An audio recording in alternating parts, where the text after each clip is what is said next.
In a hole in the ground there lived a hobbit, not a nasty, dirty, wet hole, filled with the ends of worms and an oozy smell, nor yet a dry, bare, sandy hole, with nothing in it to sit down or to eat. It was a hobbit hole, and that means comfort. Welcome, everybody, to the Tolkien Day live stream. I am your host, John Webster, and with me are my special guest, Helen the Clueless Fangirl, and also our special guest, Stephen Stark, who I think a few of you may know. This is my first stream on my own channel, so I'm really psyched. I kind of decided last minute to do this. I thought I wanted to do my own stream, and what better day than Tolkien Reading Day. So here we are. Welcome, guys. Thanks, John. Thanks for having me. I'm glad you thought of me. Yeah. Same. Oh my God. Thank you. First stream. Yay. I know. I'm just so thrilled to have two such fantastic guests for my first stream. That's pretty cool. Well, you mean Stephen and Helen? Yeah. No, that's not what he means at all. You just want to pimp up the female quote on your stream. Yeah. There is a quota. Yeah. But welcome everybody in the chat. I'm so glad you guys are here. This is great. Be a little patient with me because it's my first time doing this. So I am going to try and put some stuff up on the screen, but I might be a little slower than Stephen usually is. But yeah, so we're here to talk about Tolkien today. I thought we could start off by just talking a bit about each of our first introduction to Tolkien, how we became aware of him. So who wants to go first? Helen, how about you? Yay. So I think I said that on several streams already, but I'm very happy to repeat it. So my first, touch point was The Hobbit. And my dad gave that book to me and was actually the first foreign book, or the first English book I ever read at a very, very young age. And I think that's totally fine to read The Hobbit, because The Hobbit is very different from The Lord of the Rings or anything else he wrote. And it was actually a children's book. It is till today one of the most successful and beloved children books there ever was. So The Hobbit was definitely my first touch point when you talk about books, when you obviously talk about cinematography. Sorry, it's very late. My booze table, yeah. I'm ready for the apocalypse. I have a wine cellar. I have everything. I have a champagne fridge. I have everything. I'm prepared. Yeah. And cinematography, I would say, is obviously the 3 Lord of the Ring movies, which we'll talk about. So obviously they came first. I'm old. I didn't see the Hobbit movies first. Like some of you might, because they're younger folks in here. Stephen, how about you? Well, I don't think I had a very typical introduction to Tolkien. I remember I was probably 11 years old. I've been playing Dungeons and Dragons for a couple of years, already fighting orcs and what have you, when I came across this supplemental piece of literature for Dungeons and Dragons that described things like orcs and Uruk-hai and Ents, and I'm like, what is this? And that was my introduction to Tolkien, was actually through role-playing games. Although I read The Hobbit, then I think I saw the Lord of the Rings movies, then I think I watched the movies, then I read the Lord of the Rings books, and then I eventually read the Silmarillion, although that's been a long, long time ago. But I have not read a lot of the other stuff that you guys have been covering on Helen's channel, so I've been enjoying revisiting all that stuff and getting the deep dives that you have been doing. Yeah. So I guess I'll go now. It's funny. I guess my journey with Tolkien started when I was a little kid and I saw the Hobbit cartoon on television. And I just remember Gollum scared the crap out of me. Because he's like this. I did see that movie at some point. The animated Hobbit, the like rotoscoped Hobbit movie. No, it's not the rotoscoped one. That's actually a version of the Lord of the Rings, which Well, I've seen that too. Yeah, that was done by Ralph Bakshi Yeah. a couple years later. But in the animated version of The Hobbit, Gollum looks like a little, a frog almost. And he's like, my precious. And it's just, and his eyes are huge, like unnaturally huge, even compared to the movies.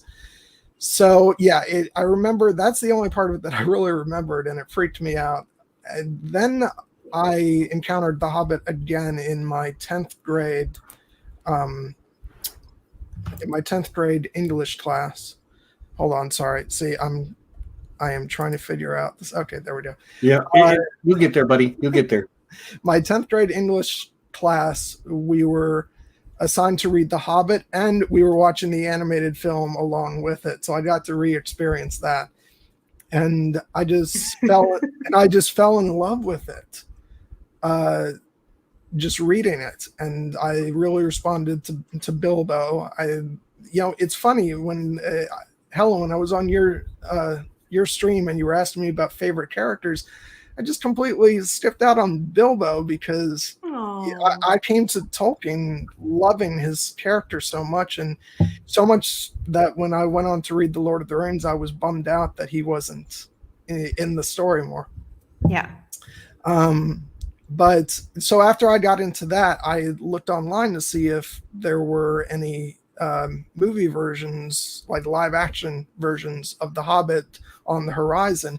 And turned out that that's when they were in pre-production of The Lord of the Rings. So that just started that whole journey. So I went on to read the books, and I was following the production of the films at the same time. Which made it a unique experience, so that by the time I saw the movies, they were literally visually like the perfect representation of my imagination, because I already had images of like Viggo Mortensen and Elijah Wood in my head reading the book. So, but yeah, so for a couple years, it was just like one long stretch of falling in love with the story and the films. When did the bad movie came out? The third one? The first one, the Fellowship of the Ring. Bling. Sorry. Ring. That was December 2001. 2001. Okay, good. Yeah. And actually, I have a visual aid here because I remember when I went out in search of the Fellowship of the Ring, I actually found it at the Walmart here where I live, and not too far from here.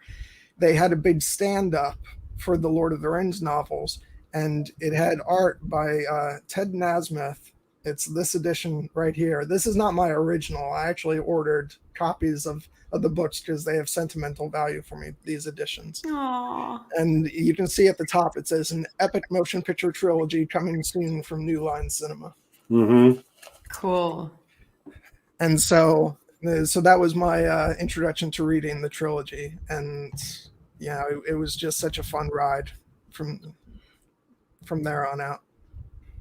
Yeah, and just imagine at that time we didn't know how big these movies would get, and how cinema would be impacted by them. Just remember, I mean, the movies got Oscars, right? They were not just nominated because they had to, like those kind of movies are today, like fantasy movies, but they got the Oscars. So that was honestly, it was such a big time, and we didn't know in 2001, or when you were talking about, the production time, nobody knew how big and how big of an impact those movies would be. Still, till this day, people are talking about CGI at the Battle of Helm's Deep and whatnot, and Andy Serkis with Gollum and everything. That was groundbreaking.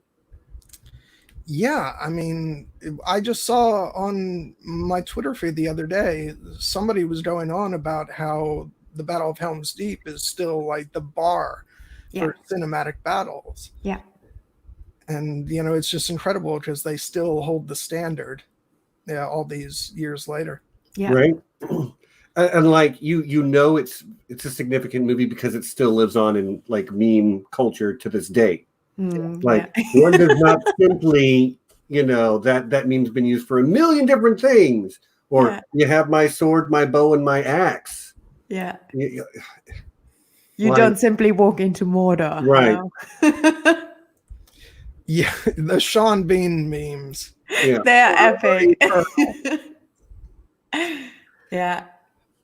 Yeah, it's just unbelievable because you talked about how we didn't know how big they were doing yet. I remember when the final trailer came out for the Fellowship of the Ring in around October, some of the fans mentioned like, this looks really good. Could it possibly be up for Oscars? And I remember at the time a lot of us were like, no, that's reaching too high. Don't have such big expectations. If it's a good movie, that'll be enough. And we had no idea that year it would go on to get 13 Oscar nominations. Yeah. But Fellowship didn't get any Oscar. I think Two Towers and Return. No, only Return. I don't. I'm the Oscar encyclopedia, so I'll go ahead and. Yeah, I think Return of the King definitely got some. Fellowship. Fellowship won 4. It actually won cinematography, makeup, visual effects, and original score. Oh, okay. Two Towers, I think, got sound editing and visual effects. And then Return of the King just swept the board. Got 11 wins. It's insane. Hot take: the one that won the fewest Oscars is the best of the 3. Yes, same. The second, right? The Two Towers. Yeah. Yay, same. Just like Empire, Stephen. Just like Empire. Just like Empire. It's got that Sam speech at the end of it. Yeah. It gives me goosebumps just thinking about it. Yeah. So good. Yeah. John, I've got something for you, by the way. Wait. Hold on. I get to have my input. Oh, wait. What do you got? Yeah, I actually have one of those. Do you have one of it's a Lothlorien coin. You can't really see it, but it is got Elvish writing on it. Uh-huh. And the veins of the leaf are Elvish writing. I think the one I have is green. I don't know if my camera will pick it up that close, but yeah. Yeah, it did. Yeah. Nice. Anyway, very cool. Since you've got one, Helen, you want this? Yeah, Stephen, my birthday's in October. Think of me. Are you coming to Ice and Fire Con in October? Because that would be awesome. Are you coming to Con of Thrones, maybe? Because I'll just hand it to you. Well, Con of Thrones, if it's happening. I mean, we already have a house and everything, but we don't know. Yeah. But no, I was just gonna say, you guys are comparing movies against each other. For me, it's one long film. So I love the whole thing. Yeah. Have you guys done a marathon? Yeah, literally recently, I was in London for my birthday, and Gemma, Secrets of the Citadel, and Robert and Kyle and Gina were there for my birthday, and we had one night we had the Lord of the Ring, not one night, one full day. We watched, Robert brought the full extended version, so we were there for how many hours? I don't know, 17 hours or something. It was fun. Yeah, I've actually only done the full sit through once, although I've done like day after day. Like I've watched one movie one day, the next movie another day, and so forth. But I have actually done one day of like the full marathon, and it's quite something. Yeah. It's incredible to take the full scope of the story in. Yeah, and only extended, please. Yes. Yeah, that's the definitive version for me. If I don't get Gimli talking about Galadriel's hair, I just or the Hobbit smoking the weed. Well, it's funny because especially you guys know I'm into film editing, so an argument can be made for why the theatricals are better for theatrical showings. Yeah. In the theater. However, you gotta stop and go pee at some point.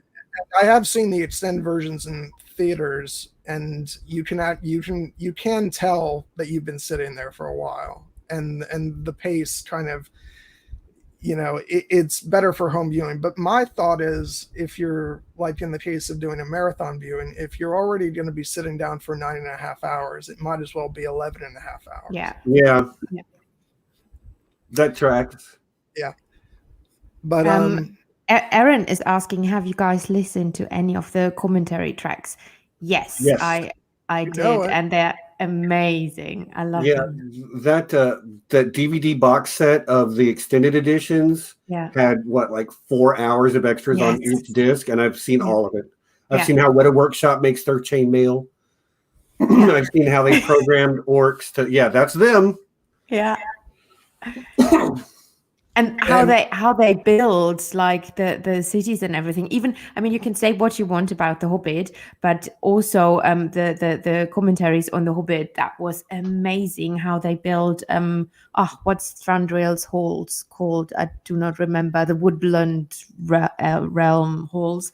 How they created this, and really, because they really created this, it's not that much CGI, although The Hobbit is a lot of CGI in the fight scenes, but it's just beautiful, like how they carved out swords and everything, and the eye for the detail. It's amazing. Yeah, I would say that as far as The Hobbit's concerned, it's like, even if you didn't care for the films, those extended editions are worth the price of buying them just for those documentaries. Yeah. Because, and I actually think the documentaries are better than the films. But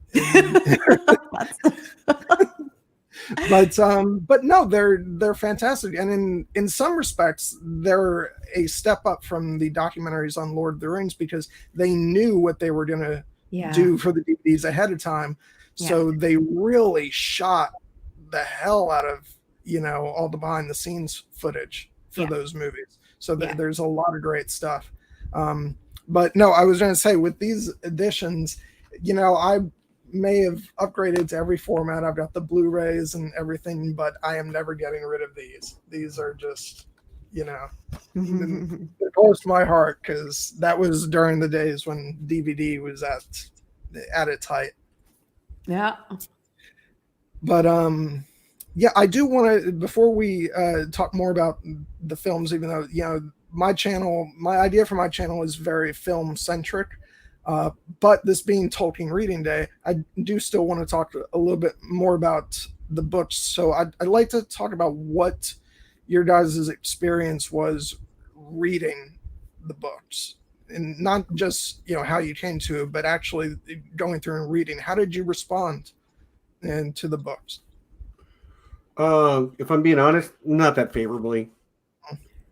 Tolkien is a very specific way of writing, a specific way of using language, and it can be very cumbersome to follow along. I'm kind of dyslexic, so I don't read a lot anyway, and the more sort of convoluted your verbiage is, the more I have difficulty with it. So I loved the movies. I've read the books. I read them to my kids, actually.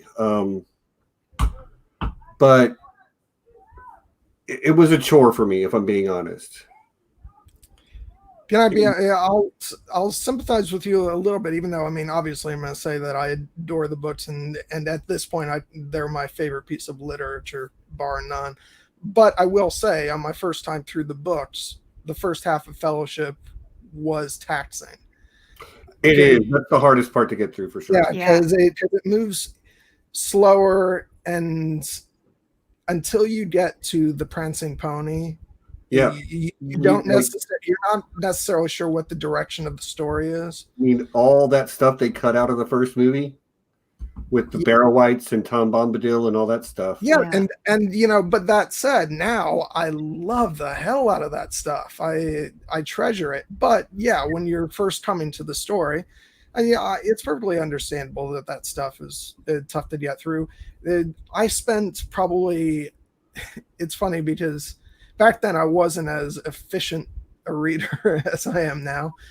So that first book took me a few months to actually read. Just because, I was doing other stuff between schoolwork and my job and reading that. But when I got to Two Towers, it took me 2 weeks, and then Return of the King I read in 3 days. So my love of the story kind of evolved over reading the books. But yeah, no, that's understandable, Stephen. And with all the stuff that I've had different opinions on with you, I certainly will not begrudge you that. Right. But how about you, Helen? Well, I mean, the thing is, I studied literature, so obviously I love literature. And for me, it was not like the three. The Hobbit, I read as a child, and then I read it again as with like 20-ish or something like that. But the Lord of the Ring books I read pretty early on, with like 12, 13. And I loved it. And because when you're younger, you don't mind, because I was used to, I've told this many times, I was used to fairy tales, because my mom read fairy tales to me. And I didn't mind the writing style. I didn't mind the pacing. Well, I mean, you're kind of right. And I love that they kept out certain parts and they speeded it up in the movies, because actually Frodo waited for years, right? Gandalf was away for years. Frodo had the ring for years before the story really started. So that was okay, they did that in the movies. Otherwise, you would have lost the pacing in the movies. I love the books. The first time I read them, I was like, wow, this is amazing. But then I'm I'm a map nerd. Somebody said in here, geography, like map porn or something. Yay, it's true. And I always had, when I read the books, my dad had the Middle Earth maps. It was like a very, very old book. And because in that version we didn't have yet geographic porn. In that version there weren't any maps in there, just I think 1 or 2 pictures. And then I always opened the maps while reading, and I loved that. And it's just so good, because I never experienced any book like that who opened that kind of world for me, and where till today I'm still thinking about theories and theory crafting and all that. Yeah, maybe the Song of Ice and Fire books, but I'm not the biggest fan. So yeah, I love them from the beginning, still love it. But I love the Silmarillion more, although it's a bitch of a book to read. But I love the stories in there, because I love all these high fantasy elements. Yeah. I think I can definitely say that these are the books that taught me to love reading, because I read books before and I enjoyed them, but I don't think I ever completely fell in love with it as something to do until I read these books. So, but yeah, they impacted me to such a degree that I remember by the time I got to the end, I'm going to get a little mushy here. I remember when I was reading the final lines with, the hobbits at the Grey Havens, and then Sam returns home, and it's those final words where he says, "Well, I'm back." And I just remember just being overcome with emotion, because, and not just because the story was over and I was sad, but also just because the sort of weight of the journey I had gone on. Yes. And it was one of the most impactful things I'd ever been through. And at this point, the film still hadn't come out. So it was, even though I had images of the promotional material and stuff, it was very much still a reading experience onto itself. Yeah. And so that's why I say it taught me to love reading, because it was unlike anything I'd ever gone through before. See, to me, reading Tolkien is watching The Lord of the Rings with subtitles on. Yeah. But like the thing is, like, yeah, I've read the books. I got through them. I appreciated them for what they were. They were not my favorite. Yeah. But Stephen, give the Silmarillion another chance. If you love the Song of Ice and Fire books.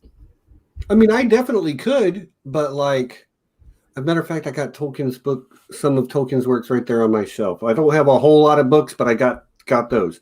But like, I love the movies, and I love the ideas that are at the core of the movies, which are Tolkien's core ideas. So, like, not being a fan of his writing style, particularly, fine, and I also acknowledge that that's my deficiency, not his, but gosh, he's so good at what he does from a thematic standpoint and from the sort of high concepts that he's overlooking. I recently watched a video essay where a guy was comparing Sauron to Nietzsche's Übermensch, and but how Sauron isn't actually a Nietzsche Übermensch. He's Tolkien's idea of Nietzsche's Übermensch. It was actually really fascinating. Yeah, it's interesting. I think, Stephen, your complaint is the writing style, in which case you might find the first age stories a bit more daunting. So I'm not sure whether to tell you to read stuff like the Silmarillion or I've read the Silmarillion. Oh, you have? Yeah, and you're right. It was worse. You're right. But like, here you go. Yeah. And Kornetsky is asking, Stephen is back, and the one, he has it. And the one question, why didn't they fly all the way through by super eagles? Actually, because the eagles are not a Middle Earth taxi cab.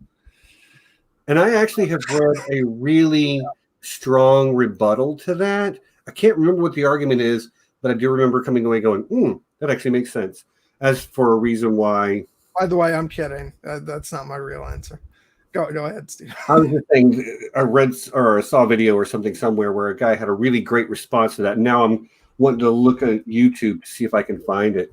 But no, actually, Helen and I were just talking about this on her channel. And it goes back to the Silmarillion of whether certain things are ordained by the Valar, and if the reason why the Eagles couldn't be sent to help to that degree is because certain things needed to unfold.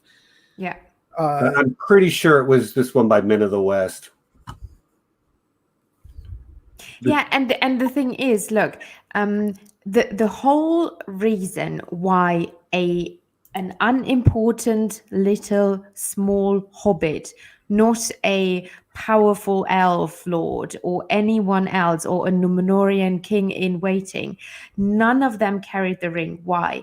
Because Morgoth, I'm saying Sauron, would obviously have suspected, and he was looking for these kind of people. Look how hard it was for the ring raids to find even out where the bloody Shire is. They didn't know where the Shire is. So hobbits are, like the little people, and nobody really cared for those. And that was one of the reasons, because if the eagles would have gotten involved, it would be way too obvious. Also, the book would have ended pretty early on, and the story would have been really shitty. That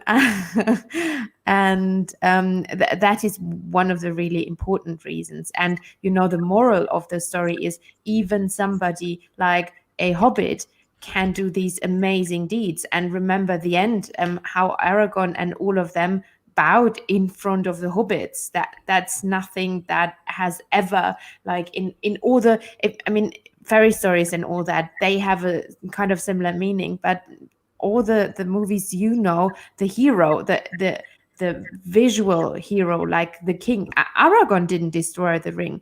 If Nope. you would have asked me in the beginning, you could have thought, yeah, the king in waiting, the epic warrior, the fighter. Obviously, he is the one to destroy the ring. No, he's not. And so, yeah, that's my approach on it. Yeah, and also as far as the Eagles are concerned, Voice of Reason, makes an excellent point, which is that Mordor essentially has its own air force. Yeah, in Nazgul. the Nazgul, so that would have been a complication right there. But Nazgul can't fly.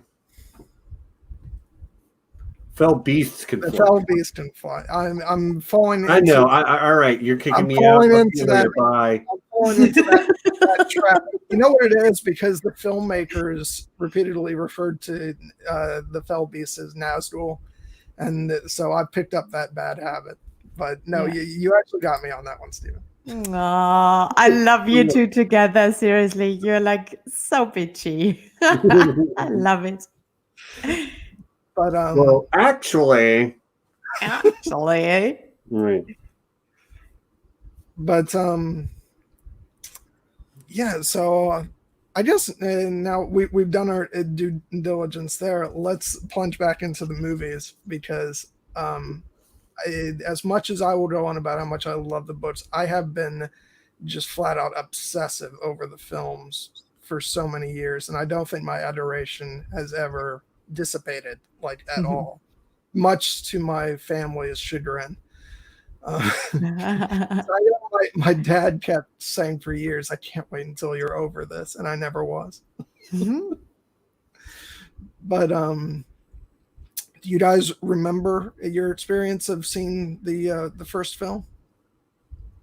I don't. I got to be honest with you. It's since I discovered them, which was while they were in the theater still. I think I saw every one of them in the theater. I don't remember it exactly, but they've never left me since then. You know what I mean? They've continued to be a part of my nerdy zeitgeist. They did set a bar for some pretty high bar for epic visual storytelling, and for I don't know, Samwise Gamgee is just such a great character. Yeah. Such a great character, and maybe it was just my own problems with reading or my own difficulties with reading that made him not as compelling for me as a book character. But in the movies, Sean Astin plays him so sweetly, so genuinely, that you can't help but fall in love with him. Yeah. And for everybody who thinks Frodo is the real hero of the story, you're wrong. Sam is. Without Sam, Frodo dies on the slopes of Mount Doom. No, without Sam, Frodo dies to Shelob. Yeah. He saves him many times. Many times. I think, and Tolkien even stated that Sam is the hero, but then Frodo had to carry the bloody ring for forever, and he got closer and closer to his lord, to Sauron, and that was way harder than at that time when Bilbo carried the ring. It was way easier for Bilbo, and look at a powerful elf trying to resist this ring and everything. So Frodo was obviously a hero, and his heroism couldn't play out like Sam's did. But then I think Tolkien gave us little hints, because do you remember when Sam got the vision of what would happen if he would carry the ring? And it was very, very different and still very nice and lovely. And I think that should have told us Sam is such a good-hearted person, that even if he would have carried the ring longer, because Sam actually was the last carrier of the ring, if he would have carried him, however you call it, longer, he wouldn't be as impacted as other people would have been. But that's the nature of the hobbits. Well, and perhaps Sam is maybe more a paragon of hobbit virtue than Frodo is, because Sam doesn't want anything other than to keep Frodo safe and go home to Rosie. which is pretty simple and straightforward, Yeah. Yeah, it's there's a moment in the beginning of the extended cut of Fellowship of the Ring which really sets up who Sam is, and it's one of those small moments that I've always been most happy to see back in the film, which is they're doing the Concerning Hobbits montage in the opening, and there's a shot that just shows Sam gardening, and he just seems so content in that moment, and it really sets him up so that he's sort of almost like a quintessential Hobbit. Do you see Coy Vanozzi's comment? It's pretty hilarious. Baggins. Let's see what you did there. Love it. Yeah. But I agree, Nancy. Sam does represent what is best of the hobbits. Like all of the hobbits that we see in like the four main characters that we see in the films, they're all hobbity hobbits. But I think they're meant to like kind of just to no two hobbits are the same, no two people are the same. But yeah, Sam is sort of like that idealized version where he just wants to play, to dig in the dirt and make babies. Yeah, and exactly, and it's what Kulnitsky says. They're always such master and servant, and I think Tolkien loved the deeds of the little people again, and Frodo was actually, well, he was not royalty, but due to Bilbo was rich. So if you remember, Sam's father, he was in some discussion with some people in not the Prancing Pony, I think they were in the other one, the Green Dragon. The Green Dragon. Yeah, exactly. The only brew for the brave and true comes from the Green Dragon. Yeah. And you can see he's working class, right? Sam is working class, and Frodo and even Merry and Pippin, they were like the Tooks, they were mayors of the Shire and whatnot, or the Tooks, so the leading class hobbits. So they were a different class, and even the hobbits had a class system, and Sam was pretty at the bottom of this, and that's what Tolkien liked, yeah. Yeah. And it's interesting because they toned down in the books. It's very much Sam is always addressing Frodo as Mr. Frodo, so they clearly define that master-servant relationship. I think they eased up on it with the films a little bit because there's times where they're more, they still have that relationship, but they're slightly more on equal terms, and Sam does often call him just Frodo as opposed to Mr. Frodo. I think the filmmakers made that as a decision, but yeah, I go ahead.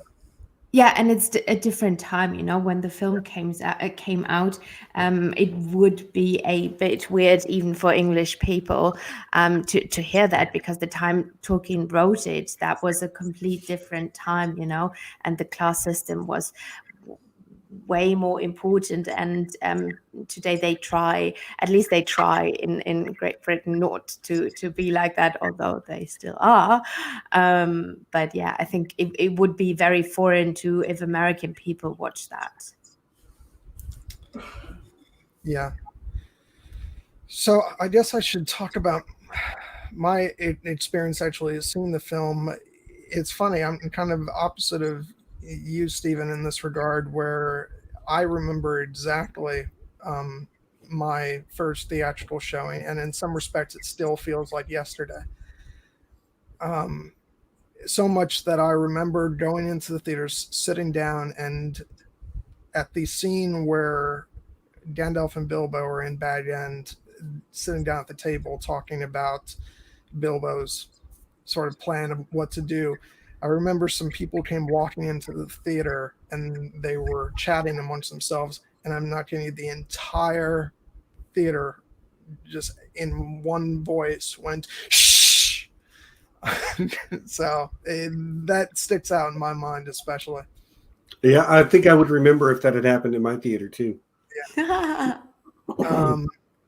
And I just remember, even with all my anticipation, I mean, at this point, I had like at least a year and a half of anticipation built up, and I came out of that movie just completely blown away. And it remains probably my most cherished theatrical experience that I've ever had. And then, of course, I was just heartbroken when the Oscars rolled around that year. I was supremely confident that, it was going to win Best Picture and all that stuff. And that was my first exposure to heartbreak with the Oscars. Oh, It was not your last. Oh, yeah. Keira Knightley for everything. How was the time in between? Was it 2 or 3 years? Because they didn't film those neck to neck. Yes, they did. Well, it was 2001, 2002, 2003. Yeah, oh, was it? I thought only The Hobbit they filmed neck to neck, and the others. No, this was actually part of the thing where they originally had a plan to shoot 2 films back to back for The Lord of the Rings. That was what they had going with Miramax when they started. Which, by the way, Harvey Weinstein was involved in these films early. There's no need to bring that up. But needless to say, to no one's surprise, he wanted to cut it down to 1 film, and Peter Jackson said, no, there's no way I'm going to do that. And for some reason, and I think he actually didn't think he would succeed, but Weinstein allowed Peter Jackson to shop the film around to other studios to see if they would be willing to do 2 films. And they eventually ended up at New Line, and the executives at the end of their presentation said, why would anybody make 2 films?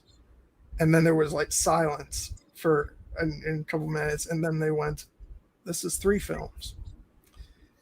And it was like the biggest miracle in the world. So, and that began the process where it was a super long production shoot, and it was 3 films back to back, except for the fact that for films 2 and 3 they did go back to shoot pickups.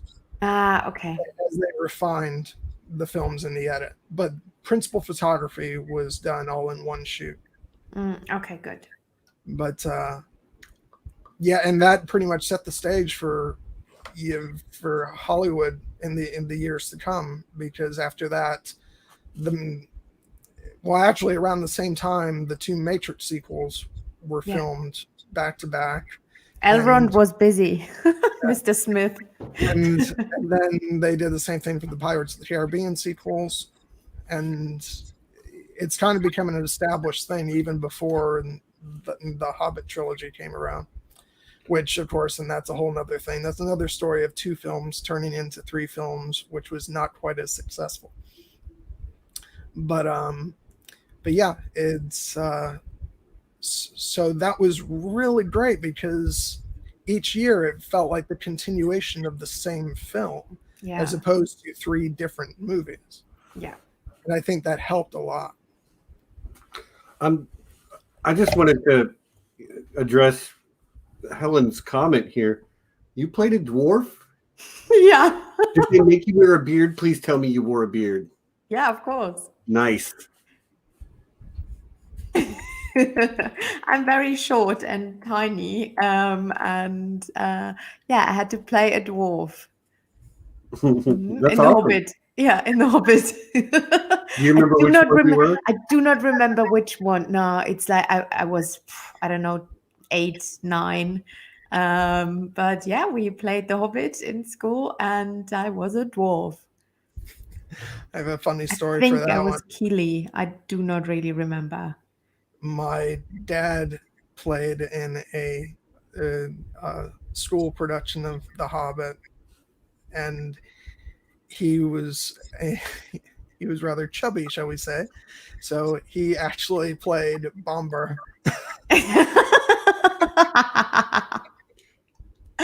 Can you still name all the dwarves from the Yeah. traveling party? I can probably name about half of them.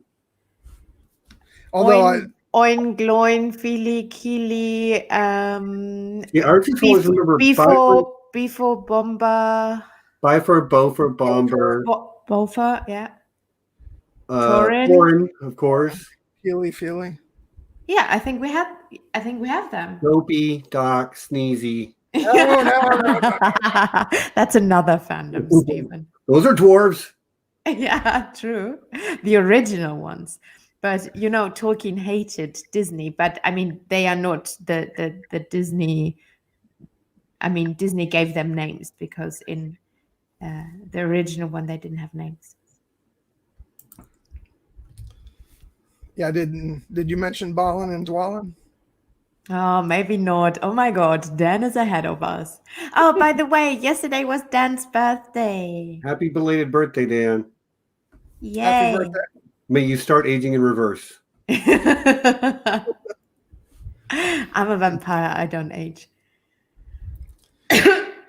But yeah, it's funny because I looked at those few years of the Lord of the Rings with the movie coming out each year, and it's funny because I was in high school at the time, so that period of my life feels like it stretched on forever because I was constantly waiting for the next movie. So it's so funny looking back at those times versus now when time seems to pass by so much faster as I get older, and those years just stretched on and on. It was I block out the actual high school experiences I had, which were not so great necessarily. And strong choice there, John. And I just remember with fondness everything associated with the Lord of the Rings films. But yeah. Are we also allowed to talk about the Hobbit movies? Yeah, sure. Let's go ahead and do it since it's a Tolkien stream. So let's go for it. Yeah. So no, because I literally I do not even remember what day it is. Today it's Thursday, right? Yeah, on Sunday, the Hobbit movies were on, and I was shocked on the CGI overdoing of the fight scenes because if you remember Legolas, I mean, yes, he was a good fighter, and all the scenes, in the Lord of the Ring movies, they were good and they were realistic and the way you would imagine an elf fighting. And then you saw what's her name? The elf girl that was written Tauriel. Yeah. And like Tauriel and Legolas, like, what the F? What is happening? They are flying. That's so ridiculous. I mean, who thought that is okay to do that? Like, who? Here's the thing. It would have been fine to do that if that's what the established if that's what they had established. But like when you have the first movies and then you have people playing the same characters, but their skill set is just completely different. Yeah. Yeah, I agree. It doesn't make a lot of sense. Yeah, that was so weird. And I mean, yeah, I don't even, I kind of get it. I mean, you see it in Star Wars, with the prequels, they were then completely CGI'd. And today I can appreciate that. And I'm not like, oh, bath, like I was then when I first saw it.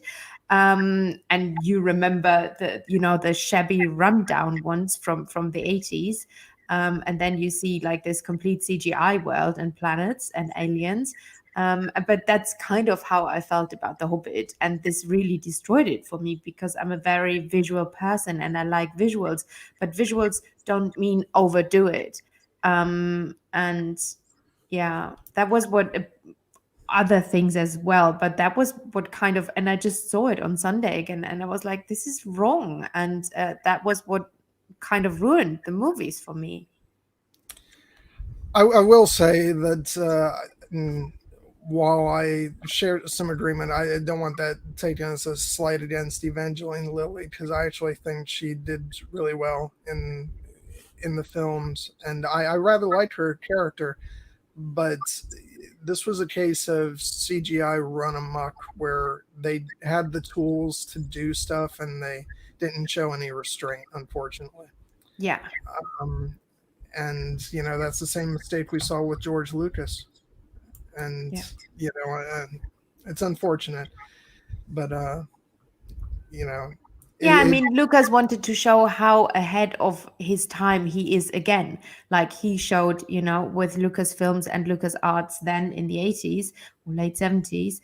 And he showed that. And he wanted to show it again with the prequels. And here, I don't think that any of these people were really interested in showing they are ahead of the times with CGI. Although you have all the Smaug scenes, which was really important for them to bring Smaug to life, like they did with Gollum, and you can see all the behind the scenes with what's his name? Who played Smaug? Benedict Benedict, Cumberbatch. what is it? Cumberbund, Bandersnatch? Yeah, Cumberbatch. Yeah, and that was so cool how they filmed all this and how important it was to get Smaug right. But yeah, that was my problem. I mean, there were more, but yeah, didn't like that. Yeah, I tend to, and Stephen knows this about me, where I try to look at the positive. So when I think back on the Hobbit films, I try and remember the phenomenal time I had during the build up to the first film, because that was like months and months of just pure excitement and joy in the fandom, which I really enjoyed. And the soundtracks by Howard Shore. Yeah. Oh God. Oh yes, with Billy Boyd. Billy Boyd was the one who sang, right? I think so. Yeah. Pippin. Yeah, the song he sang for the final film is just beautiful. It's so beautiful, yeah. Haunting. Yeah, like a sweet, sad song. It's very good. Yeah, and then there's scenes in the movies that I do love. I love both Bilbo's confrontations with Gollum and with Smaug. I think those are really well done scenes. And I just try and focus on the positive. There's definitely stuff that I take issue with, but I try not to let it drag things down too much, because after all, we still do have the Lord of the Rings films, and those are just masterpieces from beginning to end. So yeah, no, definitely. I enjoyed these movies. I saw them in the cinema, and some parts were really, really good. I enjoyed it. Just I'm not a big CGI fan. Maybe it's that. And because they had more practical effects during the Lord of the Rings, because yes, the time wasn't ready for that in 2000 or 1989 or whenever they shot it. But still, I love things when they look real. Look at Yoda. So yeah, bye Beth. Thanks for coming by. But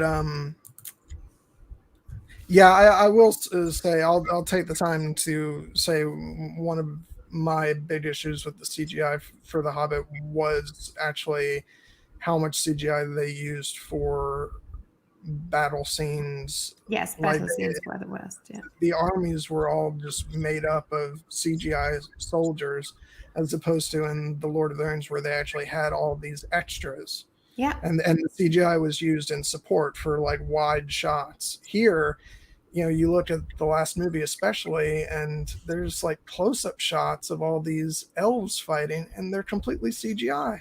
Yeah. And yeah, I just I can't say I agreed with that decision, and because you could tell, and unfortunately it just took me out of it.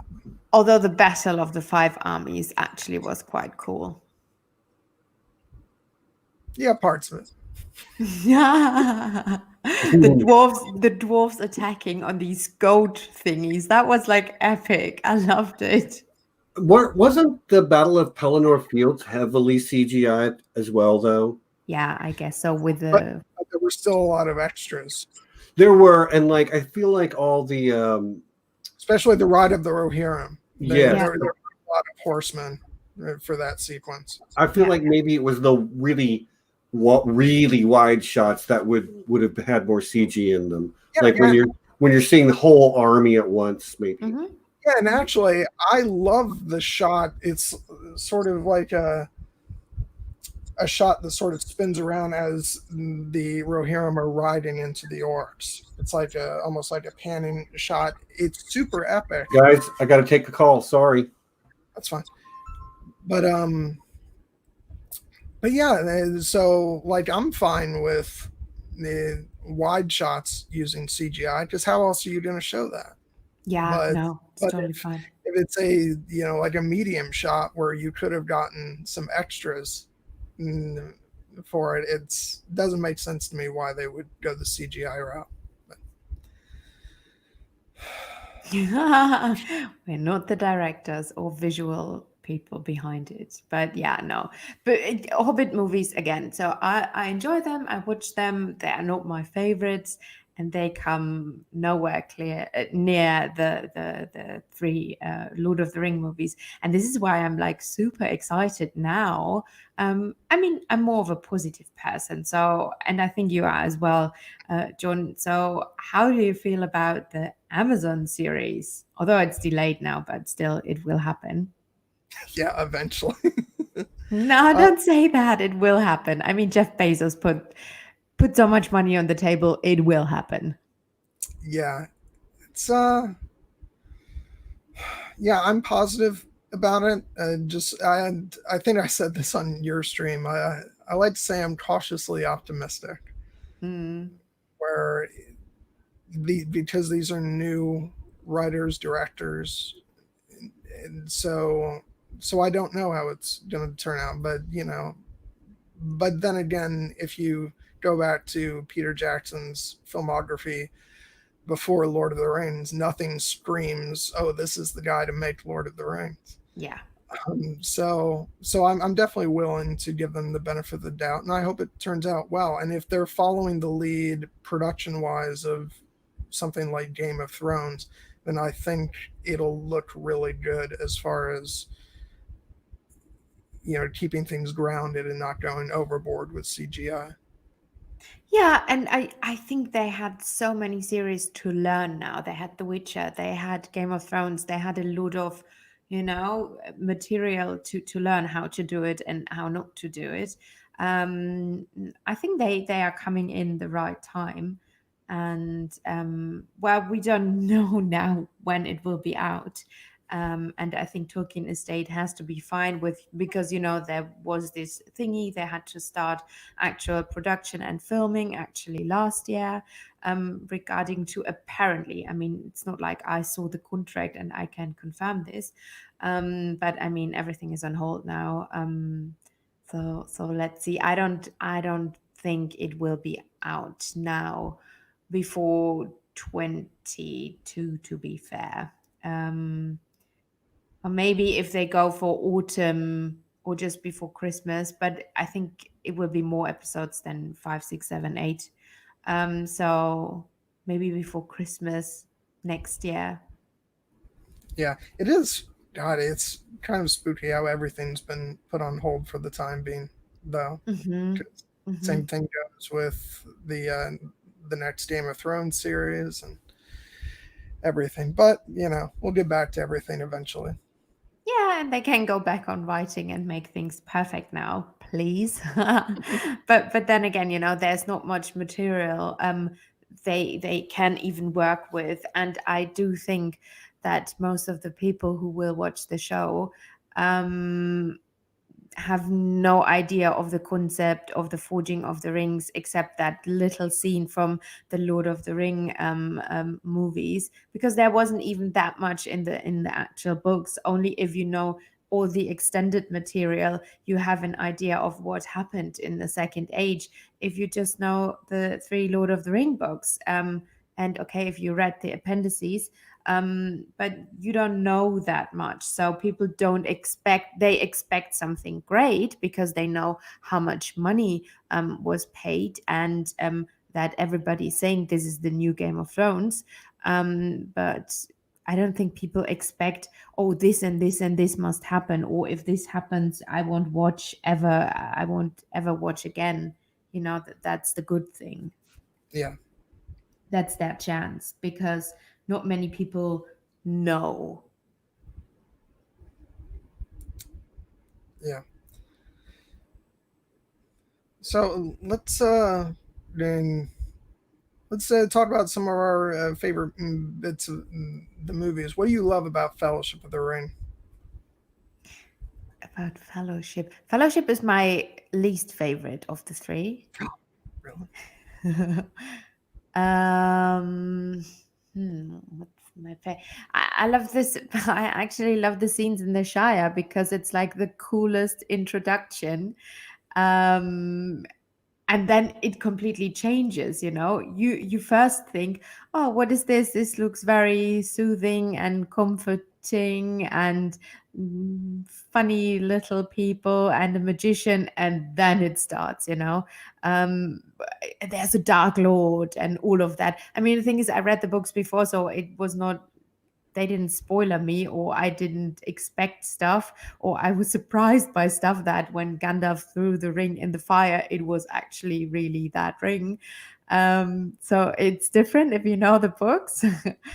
But yeah, I love the scenes in how they started it in the Shire, because I love the Shire. Yeah, I have to agree with Aaron. I think the entire Moria sequence and then with the Balrog, it's so thrilling. It really is a roller coaster ride, and they added that sequence with the staircase, cracking and falling, and Frodo and Aragorn have to jump. It's just that whole sequence is pretty incredible. So It is, yeah. And especially, the thing again, if you haven't read the books, that one of the main protagonists, the good guy who was the leader of the group actually, and the only guy who had an idea what will happen, he died. When does that happen in a movie? He died in the first movie, where we thought he died. So yeah, that's actually pretty cool. And what I also loved is the introduction of Galadriel, when she talks about the forging of the rings and the War of the Last Alliance. That's so good. That's in the beginning, right? yeah, Yeah. Oh my god, that is so haunting till this day. This intro and her voice is so good. it's such a great way to start the movie It's because so good. I remember thinking before the film came out, like, how is it going to start? How do you start the Lord of the Rings? Yeah. And it was just brilliant. They start with a black screen. You don't see anything yet, and it's Yeah. just Kate Blanchett's voice comes in whispering in Elvish, Oh my and god. that starts Yeah. telling the story, and it's just magical, and Yeah. it's just perfect. Yeah. And of course, you have Howard Shore's music Yeah. creeping in, and that ring theme as the title comes Yes. up, and Oh god, the ring theme is seriously. It's creepy, but it's so good. yeah, I have a book that's called The Music of the Lord of the Rings. Do you have that? It's No. it's basically a writer named Doug Adams, not that Doug Adams, but another Doug Adams, uh, actually works with Howard Shore, and he basically chronicled the entire writing of the score, and it's a book where he breaks down all the themes and Oh, goes like cool. track by track through the music and says, this is developing this theme, and it's just wonderful. If anybody, and it's easy to read, it's not like it's just for people who understand music theory and all that. So I mean, if anybody who loves the scores, I highly recommend checking Cool. that out. It's called The Music of the Lord of the Rings films by Doug Adams, and it even comes with a CD. It's a rarities CD, Cool. and that has music that both didn't make it into the film and early mock-up versions of some of the themes. Cool. Like it. I'm showing myself as the real music nerd. Um, but actually, yeah, hold on a second. I'm going to back up and take it off the shelf because I want to show Yeah, you.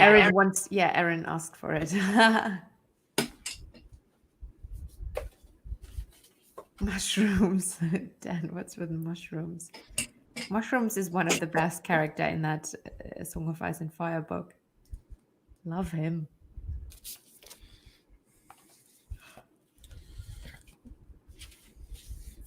And this is an idea of what's inside. They got photos from the movie, and Cool.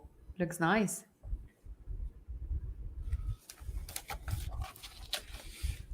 then I don't have the CD in there right now, but you can see where it goes.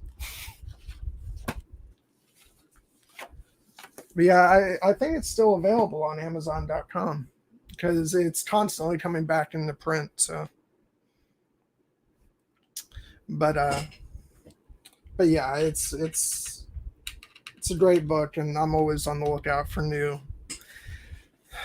Lord of the Rings. But, oh yeah, I have shorts on. Don't worry, guys.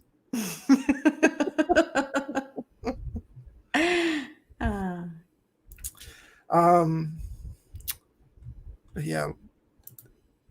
Anyways, so I mean, and further evidence of my obsession with the music, I do have the expanded collector's versions of the soundtracks that has every piece of music.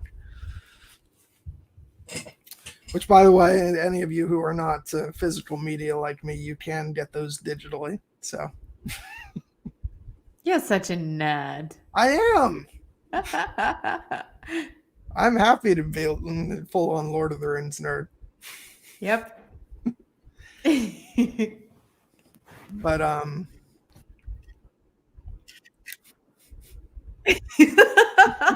we were talking about pants. I just wanted to prove I have pants on. But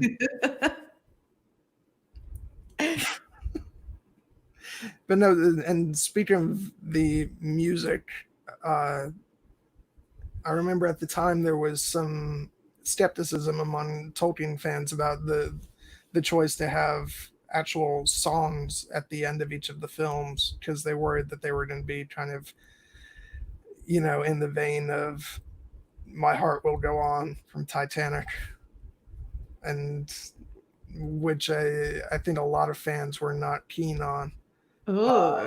But for Fellowship, we got May It Be by Enya, which I think is an absolutely beautiful song. Yeah, it is.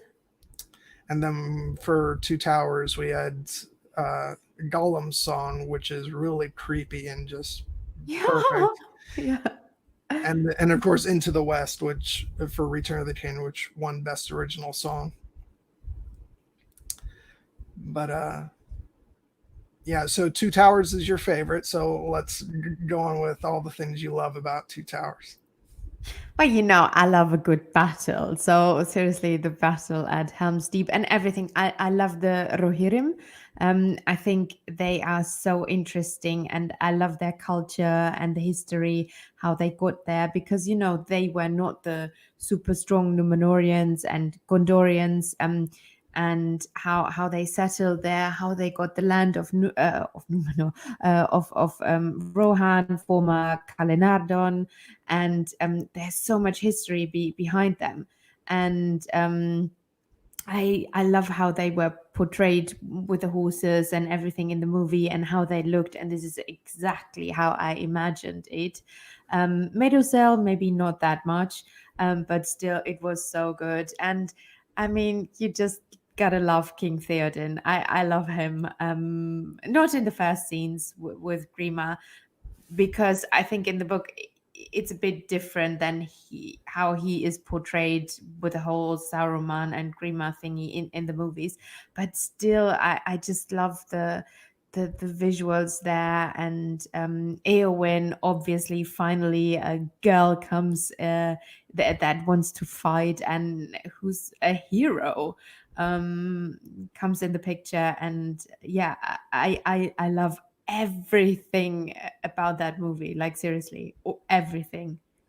Yeah, as far as Theoden goes, Peter Jackson is obviously very much a visual filmmaker, so Yes. so he's looking to convey Theoden's sort of downfall as visually as he can. So he shows him as having a spell actually cast over him. So so he's actually made to be physically weaker. In the books, it's more of Theoden's sort of state of mind, and that when Gandalf arrives, his strength is rekindled, but not in such a literal sense as portrayed in the film. But I like both versions because you really do the sort of exorcism scene where Gandalf comes in and pulls back his cloak and the choral music comes up and it's like he's having a battle with Saruman. I think it's really exciting for the film version. And yeah, no, it is. And we're good. Oh, and we have Stephen back. Yay! Hi, everybody. Sorry about that. One of my daughters called. Where's your priorities, Stephen? Nah, kids are Thought maybe she had money for me, so And we were just talking about Two Towers. All right. So what do you love so much about Two Towers, Stephen? Okay. So there's this idea. In the first movie, everybody comes together and agrees to work together to get to a certain endpoint. The Two Towers, everybody's off in their own directions, have no idea what the other people from the Fellowship are doing, but they remain committed to that common purpose and continue to strive to achieve that goal, doing only their part and only knowing what's right in front of them, not knowing if even all of that time and effort they're putting in will amount to anything, because they don't know what the rest of the Fellowship is up to. So it's this idea that like we all do our part, we all continue to put our head down and move forward and work for the betterment of our communities and our societies, even if we can't see everyone else doing the things that they should be doing. Yeah. So I think that's one of the central themes of that movie that I just love. The idea that like being a hero isn't always about being, the guy riding the horse with the flashy armor. Sometimes it's just about a kind word to your friend in their most desperate hour to keep them moving forward. Yeah. And I was a bit, I think maybe when I realized it the first time that Aragorn and Gimli and Legolas went after the hobbits, I was like, but there is a greater cause you have to fight for. But when you see the outcome of it and how important those two then were later, so that everything, like kind of fits together and is important, like every little deed is important. And don't abandon a mission and stuff like that. So yeah, that was actually a beautiful message there. I think that idea is highly influenced by Tolkien's time in the military as well. Yeah, I served in the U.S. Army, and there is this idea of you don't leave a soldier behind. Yeah. Right. Yeah, makes sense. And plus, that's Aragorn respecting Frodo's decision to carry on. Well, at first, it's a decision to carry on his own before Sam ends up coming up behind him and refusing to let him go off alone, which is actually one of my favorite lines in the whole thing, where Frodo says, "I'm going to Mordor alone," and Sam says, "Of course you are. I'm coming with you." Great line. Yeah. So Aragorn accepts that and realizing that he himself is vulnerable to the ring and that it's probably for the best that Frodo is allowed to carry on, at least with fewer people who are in danger of being seduced. And so to Aragorn, the most important thing he can do is to not abandon his comrades, which are Merry and Pippin, who have been taken captive. Right. Yeah. And the epic of Christopher Lee, like, come on, let's talk about him. Like, how good is I mean, I loved him as Dracula and in every other role, and he actually is one of the greatest Tolkien scholars. He literally knew everything, and he even directors and everybody, no, it maybe should be like this or this. And the thing with his voice, and I think we talked about this in one of our streams, that the power of voice is so important. And when you remember, like those speeches of Hitler and the Nazis and everything, how powerful a voice is. And I think that plays. I think I saw one of the interviews where he said, he watched these kind of things. A lot of actors actually do. If you remember that First Order scene in Star Wars, when that First Order dude, I forgot his name, was speaking and all of that. His And name is General Armitage Hux. yeah, Hux, exactly. And Bugs. yeah, and so this power of voice, how that plays out, he can call storms and everything, but he can persuade people, and it's so cool because in the books it's really, really important, the power of his voice. And how he became corrupted. And again, you think, but you should know better. Aren't you a wizard? A wizard? Aren't you a Maya? You should be the good guy, no? And then the good guy becomes the bad guy, and that's also really cool, the concept. Yeah, it's mentioning the visual parallels to the Nazis. I think that shot, especially with Saruman above the tower, Yes. and when the camera pulls back to show all the orcs, Yeah. you really get a Yeah. lot of that. Yeah, 100%. And that's also right before that is just another one of my favorite moments when Grima is coming up to him and he's inquiring about how, this thing he's constructing, this explosive works, and he's holding the candle. He gets too close, and Saruman just stops him. It's like a silent moment of, don't get too close. Yeah. But can we talk about Brad Dourif and how phenomenal he is as Wormtongue? Because you have the moments in that same scene where he walks out and sees the army, and it's just a single tear rolls down his cheek, just in the face of this enormous force that's going to go lay waste to Rohan, or at least try to. But yeah, I'm a big fan of his from Deadwood, especially. He's great in that, and he had to shave his eyebrows for that part. Yeah, that's dedication to your craft right there, man. Eyebrows are important because people look weird without eyebrows. Let's be honest. They do. Which I think was a really interesting, because as far as I know, Wormtongue is not described as having no eyebrows in the book.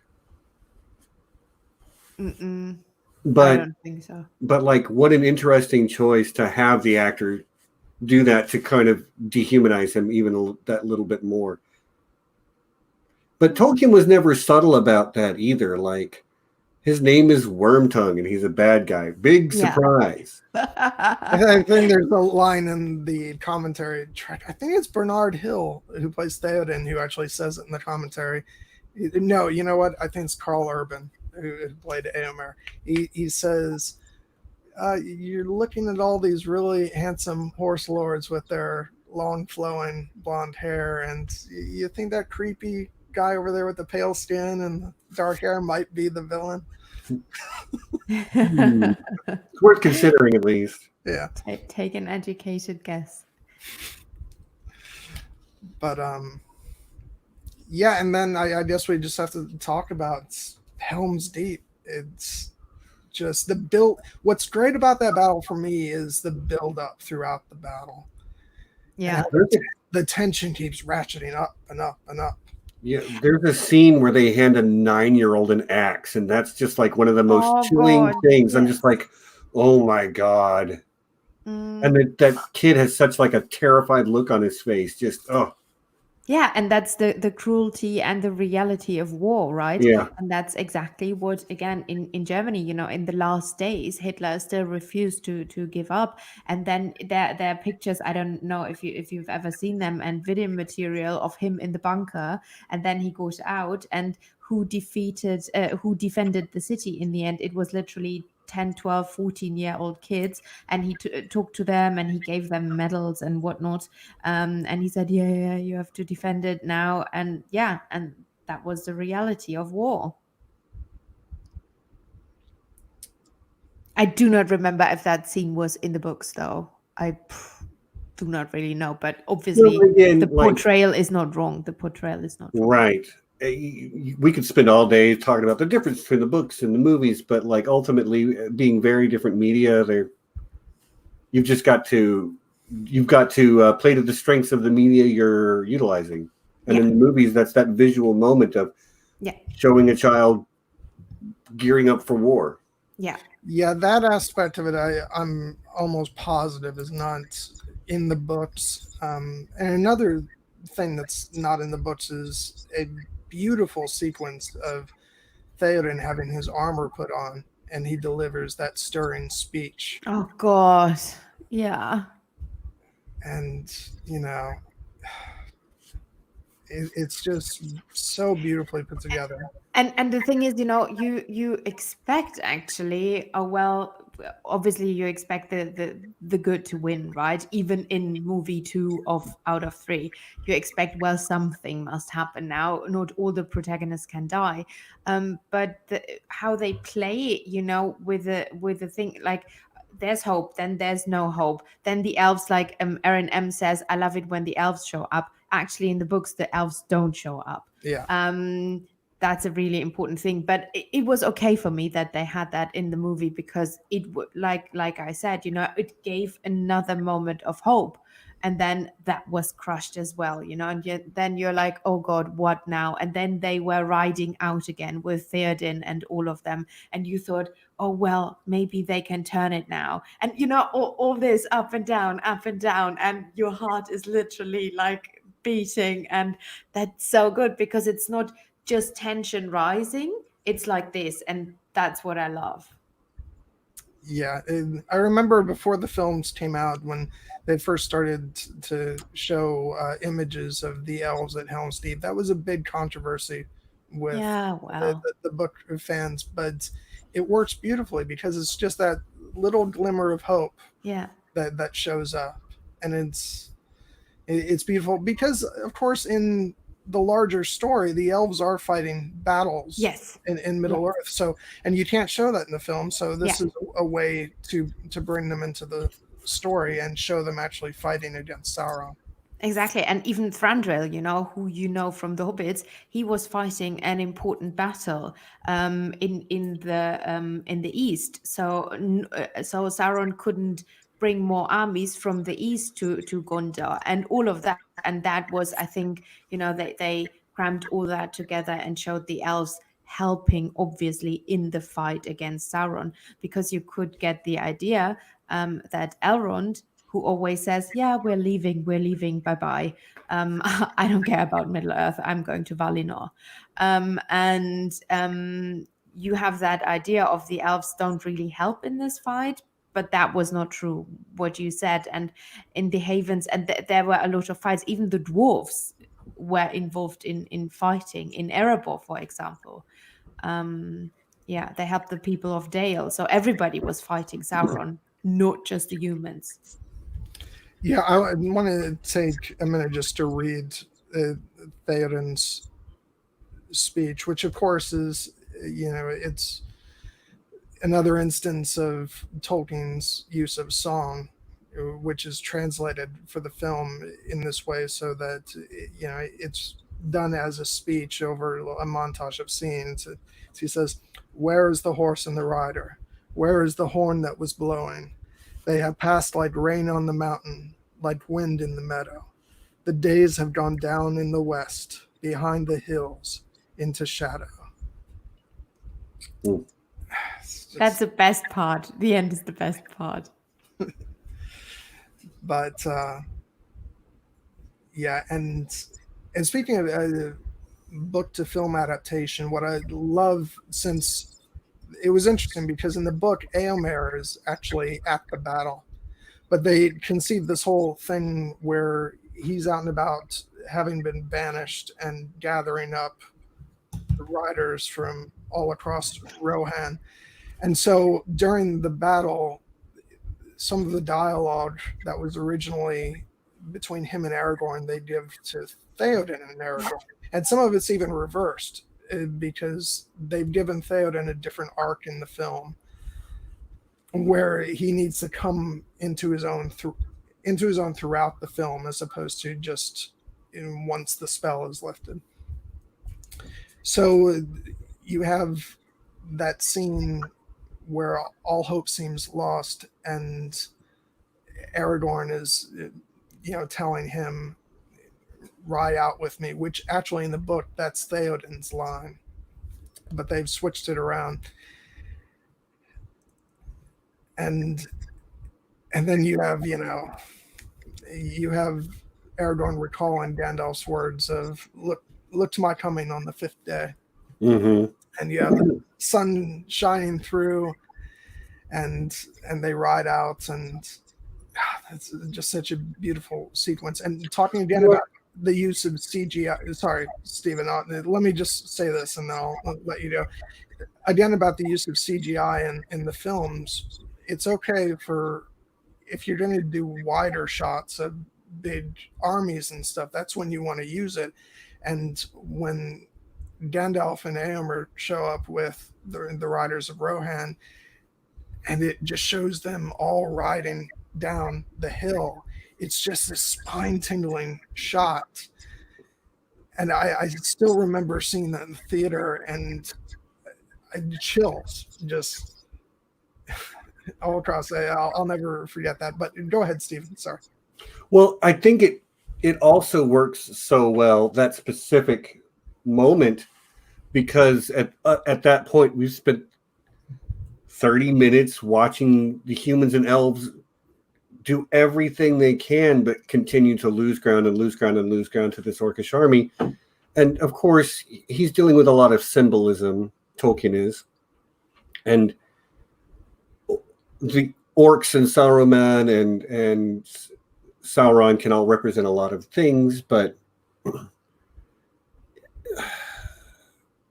I really love the way Theoden is shown as a character who has fallen to despair in a lot of ways in the face of this oncoming thing, and he's getting his information from Facebook, aka Wormtongue. So the source of his information is unreliable, and he's withdrawn, and he's living in an echo chamber, and he has to come out the other side of that. He has to be reminded that there's something in the world worth fighting for. Yeah. And I think that moment where Gandalf shows up with the rest of the Rohirrim is all the more effective because our heroes have done everything they can. Again, they fought and they fought and they fought, not knowing what's going to happen, not knowing if fighting this battle will have any effect on the larger scope of what the Fellowship is trying to do, because who knows where Sam and Frodo are, who knows where Merry and Pippin are at this point, So there's that Sam speech at the end of this film that really sums up the whole thought that I'm trying to have here. But it's like, it's really effective to watch the heroes be heroic and continue to lose and continue to lose and continue to lose until we get to the last moment where they're screwed. That's it. It's over. It's done with. I don't want to know the end, because how can the end be happy? But then Gandalf shows up. Mm-hmm. And it's a little Deus Ex Machina, except that Gandalf literally said, be there at this point, at this time. Yeah. Trust the wizard. Right. He arrived precisely when he meant to. Yeah. And you mentioned the Sam speech. What I love about that is it's such a pure cinematic moment.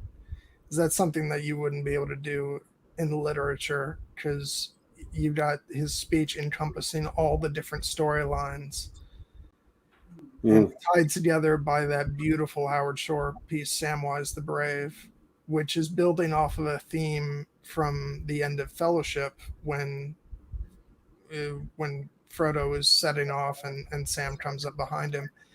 So it's carrying that forward.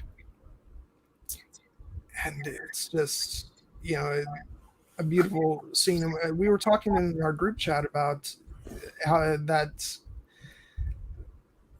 some of that towards the end of the speech was written by the screenwriters, and I think they were worried about it sounding a bit too sort of,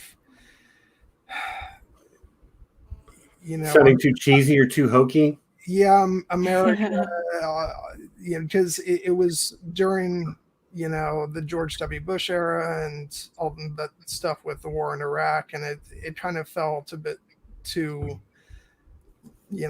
America patriotic type, but it's all in how Sean Astin delivers it. Right. He does such a great job, and it works. Well, again, that's just down to Samwise being such a genuine character. That's why he's my favorite. Yeah. So I guess we can move on to Return of the King. Well, we can't accept this Frodo speech. Not Frodo, this Sam speech. We've mentioned it a couple of times.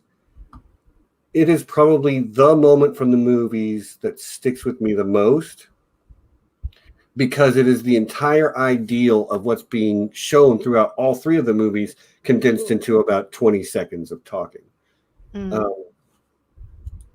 That last line, there is some good in this world and it's worth fighting for, is maybe one of the most powerful lines that any character has in the whole series of films.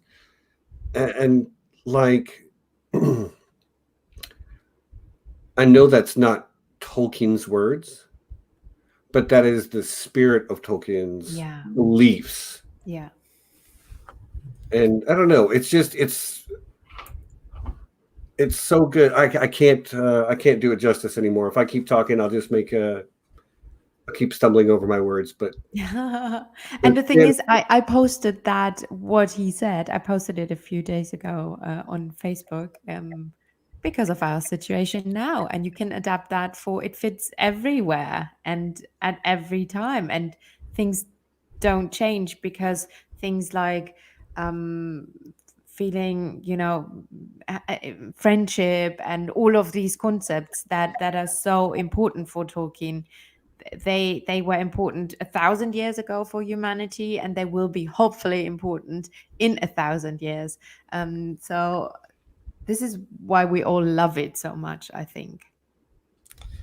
Yeah, it's mentioned here when Gandalf shows up, he gives the same goosebumps when King Stannis shows up behind the wall. Although I will say, if we're making a Game of Thrones comparison, what really reminded me of it was... No, it's Battle of the Bastards, when Sansa and Littlefinger show up. I was like, okay, this is Gandalf showing up all over. Actually, what she said. Yeah, and actually the way that they ride in is very much how, when I was reading the books, I visualized that sequence.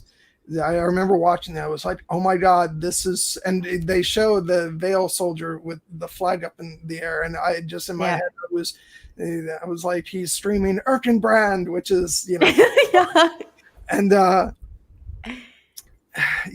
was such a Helm's Deep moment. It was, yeah. But there's actually a lot of stuff from Battle of the Bastards that has a whiff of Helm's Deep about it. Yes. Yeah. So going on to Return of the King, which, it's such an emotional tour de force, that one.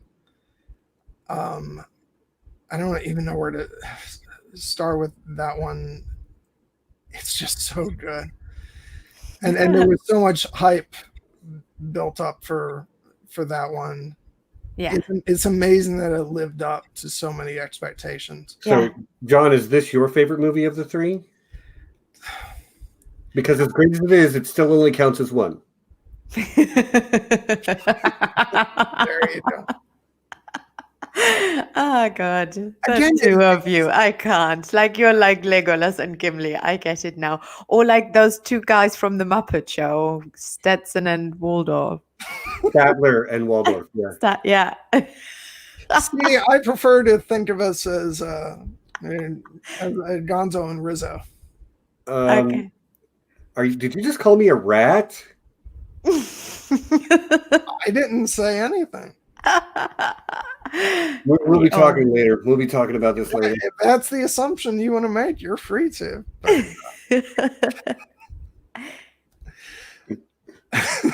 sorry.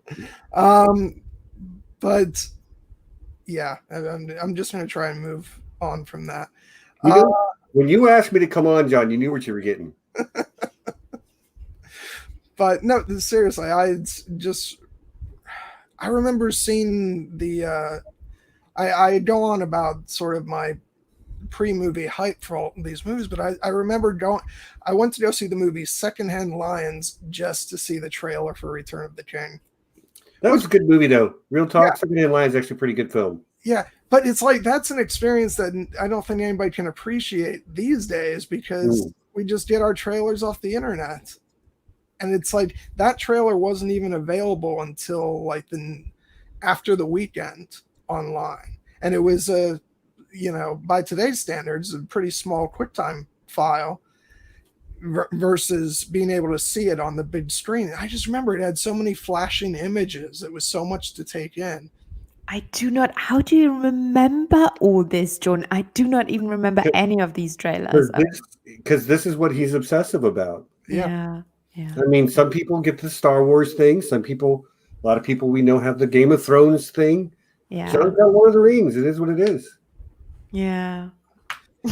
But maybe I'm not that big of a fan then. And John, you're more a fan of the books, I would say. True. See, that's the thing. You got the books covered, and I come up, and it's like I remember it's slightly intimidating being on your stream and talking about the books because you have so much more access in your mind to like names and all that stuff from I just know all the F names. Whereas for me, like I have lived and breathed these movies for nearly 20 years. Yeah, okay. So I don't think there's anything that I can't just recall out of memory. So which some people might call that unhealthy. I don't know. No, I call it passionate. Yeah. So the buildup was insane, and I actually saw the movie. This was a unique experience. I saw the movie with a bunch of work friends they'd been teasing me for years about my Lord of the Rings obsession, but then they were all pretty positive about actually going out with me on the night because I think they knew what a big deal it was for me. And so there was a big, huge group of us. And, it's not like they went there to troll me. They were actually very well behaved. The audience was packed, like absolutely insane. And it was such an overwhelming experience that I don't even think I had a grip on all my feelings about the film until I saw it a second time. But yeah, just so great. And needless to say, I was jumping up and down that year when it won all those Oscars because it swept every category that it was up for. And John never liked the Oscars again. Yeah. But no, if you ask my parents, they could tell you some hilarious stories about me like sitting on the couch or sitting on the floor, and every time the movie would be up for an Oscar, I'd be like, holding onto the seat or just like, going like this and then jumping up and screaming when it won another category. John, I have a question for you. Yeah. Why do you feel like these films impacted you so significantly? Good question. Do you think you can like pinpoint what it was that drew you in that made you love them so much? I think I think a lot of it was timing. It really was. I think it was the right story that hit me at a formative point of my youth. Just like I think Star Wars hit a lot of, Mm-hmm. and I don't think they'd be able to completely explain why that is necessarily. But I just really responded to all the characters, and it engaged me so emotionally. Yeah, I don't know, and I don't know if I had read the books and the films hadn't come out, I would have still loved the books dearly, and they would have still made an impact on me. But I don't know that I would have become as obsessive or passionate about the story if not for the films. I think a lot of that rests on Peter Jackson's movies. And Fair enough. and the journey that I went on with it, because it wasn't just the movies themselves. Remember, each year there were the DVDs coming out with all the documentaries. So I got to follow along and get to know all the people working behind the scenes as I was going on this journey. So I knew who people like Richard Taylor were, who, headed Weta Workshop and made all the props and everything. And, and people like even the producers, like Mark Ordesky, who was the executive producer on the films, who normally movie fans wouldn't know a name like that, but I knew how people like him were passionate about the project, whereas normally you think producers are just the people off to the side. And but because I really got to know, it felt like I got to know these people. And so when they were getting up on stage on that last year, it felt like a personal victory, in a way. So I think that's what especially made the Oscars that year such a culmination of all the emotions I was feeling. Okay. Well, thanks for taking my question. Yeah. I just want to point out my epic shirt, which arrived today and Gina sent me. But there's a spelling mistake, but that's okay, because it was meant to say something else. So just want to show this. I hope people can see it. Stay calm and stay inside Apocalypse 2020. Yeah. Gina made that shirt for Gemma and I and the boys. And yeah, we're wearing it now. Nice. But actually, it should say "stay clam," but the German manufacturer corrected the word, so now it's "stay calm." Oh well. They autocorrect. Yeah, they made the word they thought the sentence correct, but oh well, it's okay. I like "stay clam" though. That's pretty funny. Yeah, it should say "stay clam." Hi, Gina. Thanks for coming by. Yeah, sorry. Actually, Helen, can I see that? Because I was going on my whole spiel while you were showing off the shirt. And let me. Okay. Can I see it again?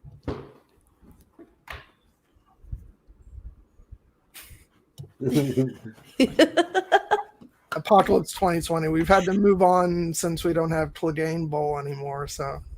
Yeah. Now it's Apocalypse. Yeah. No Nimble Big Crab to root for anymore. Yeah. Oh well, but we have this, and it's fun, and we are entertaining people, so that's a good thing. Hopefully. Yeah. So yeah. What are you? So I went on about how emotional I got over the whole thing. What are your guys' feelings about Return of the King? I think it's the weakest of the three, if I'm honest. It's still excellent. Don't get me wrong. It's like Neapolitan ice cream. You got your chocolate, you got your vanilla, you got your strawberry. They're all great, but maybe you just like strawberry the least, To me, it's the one I like the least, but I still love it. But oh God, I think I'm going to be wrong. Who plays the mouth of Sauron? I think his name is Bruce Spencer. Yeah, he was the guy from Mad Max, that with the gyrocopter, and what a creepy, super effective. Yeah, Bruce Spence is his name. Yeah, but like super creepy, super effective. The way that they did that particular makeup. Somebody was asking earlier, what was your favorite like behind the scenes thing on the extended editions, and like the makeup featurettes are ones that I always gravitate towards. To the way they, just take a little bit of gelatin and a paint airbrush and turn them into an orc, or the mouth of Sauron with the bleeding cracks, and just so gross and so very good, very good. I see some people disagree with my assessment. Well, again, it's like I keep coming back to I can disagree. I can say I disagree about your choice for least favorite, but it's like I can't pick which one I would. I suppose eventually I'd have to put something in last place, but I'm just not sure. Right. Eventually you get to the third one, right? But yeah, for me, it's Two Towers, Fellowship, Return of the King. But it's like 199 and 98. You know what I mean? Yeah. Because it's like part of me says Return of the King would be my number one because it's the emotional high of the story. But then I think no film has such sort of resonance for me as the first film, because that was the first experience. But Two Towers is such a tour de force of like action and spectacle, and the themes really develop out of it. But it's got stuff underneath it, so it's like I want to put all three of them at number one. Which one slipped down? I can't decide. So that's why I always rank it as just the Lord of the Rings. That way I don't have to decide. But yeah, and what I love is, you have all the battle stuff in Return of the King, but the highlight for me is just all the stuff with Frodo and Sam. I just wept like a baby with the whole, I can't carry it for you, Frodo, but I can't carry you. Yeah. And again, Howard Shore's music, I'm going to go on and on about the music, but the Into the West theme, that's the first time we hear it. And it's just so unbelievably gorgeous. Yeah. And again, where he rises again, King Theoden, I have to say it again, I love him. His again, the speech to, what does he say in English? To death and ruin or something. To the Rohirrim at the Pelennor Fields, I think something to death and ruin? No, for death and glory or something like that. I don't know. What does he say? Ride for death, ride for ruin. Ah, yeah. Okay. Yeah. Oh my God. That's like. Hold on. There's no way I'm not going to read this. Right. Yeah. Okay. All right. Arise, arise, riders of Theoden. Fell deeds awake. Oh, wait. This is from the book. Okay. I'm going to read the book version. Oh, well. Fell deeds awake, fire and slaughter. Spears shall be shaken. Shields shall be splintered. A sword day, a red day. Ere the sun rises. Ride now, ride to Gondor. And that's the book version. It's not exactly the same, but that's sort of the gist of it. A red day. Oh, so good. I've been getting goosebumps this whole stream, guys. I haven't said it, but I have had goosebumps run up and down my legs about a dozen times as we're reminiscing about various highlights from these films. It's so good. Yeah.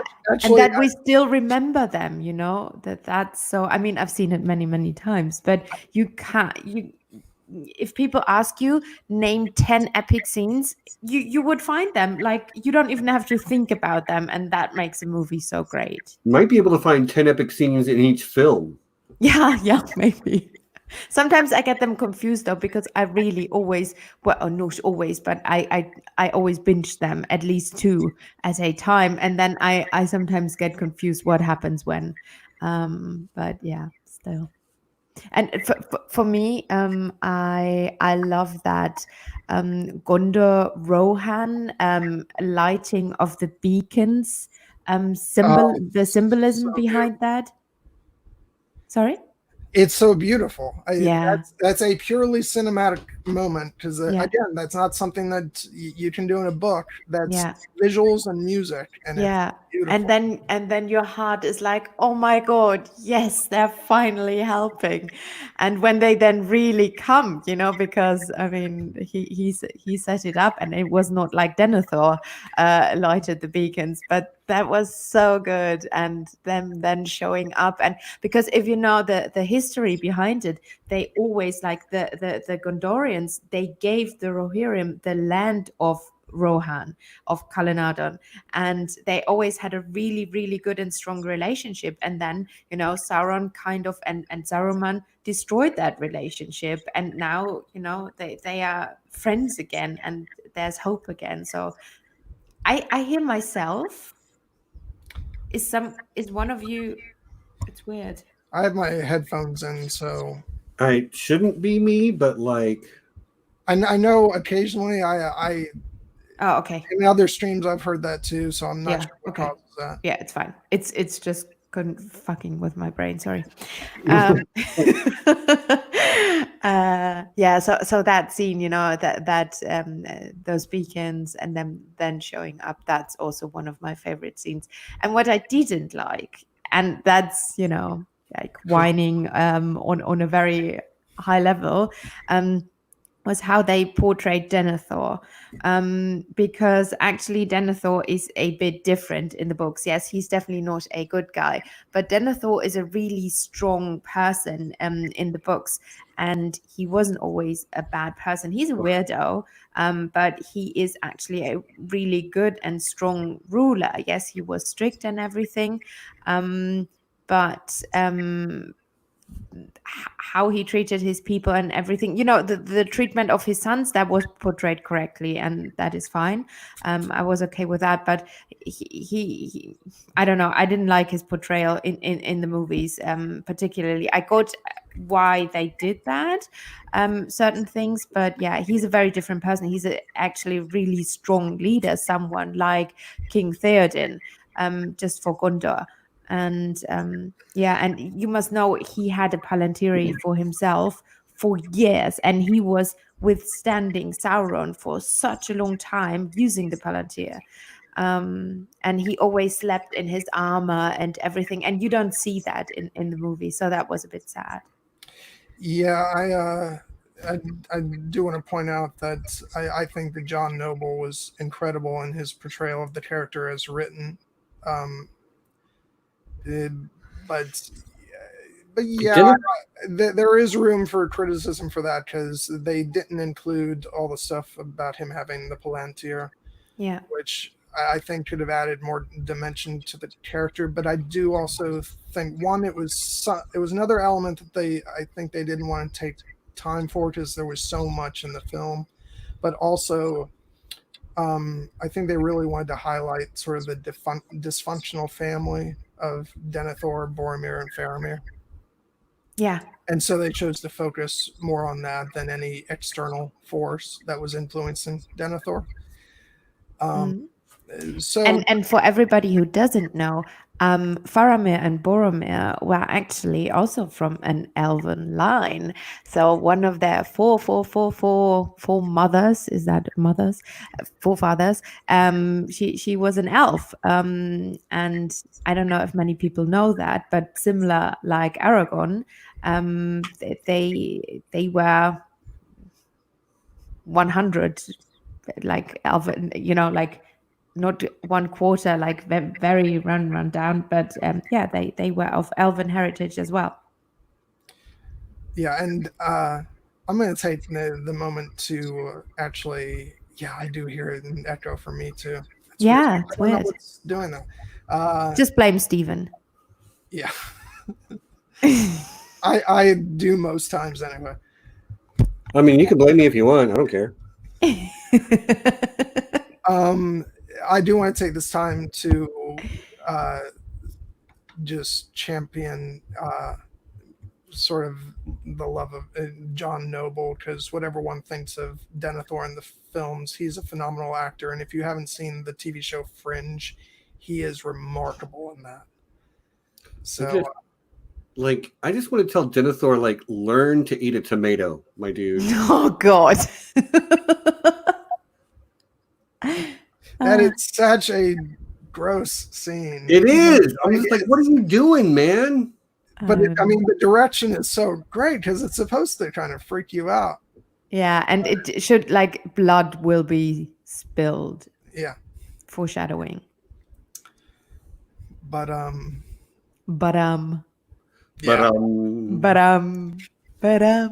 ever watch Sorry, I'm going crazy. I've been in the show How I Met Your Mother? Yeah. There's a great episode where one of the characters gets called out for saying too much.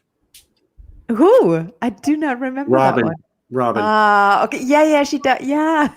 Like she's got a weekend news job and she says on the air too much, and then her students made a drinking game out of it, so she went into work and this was like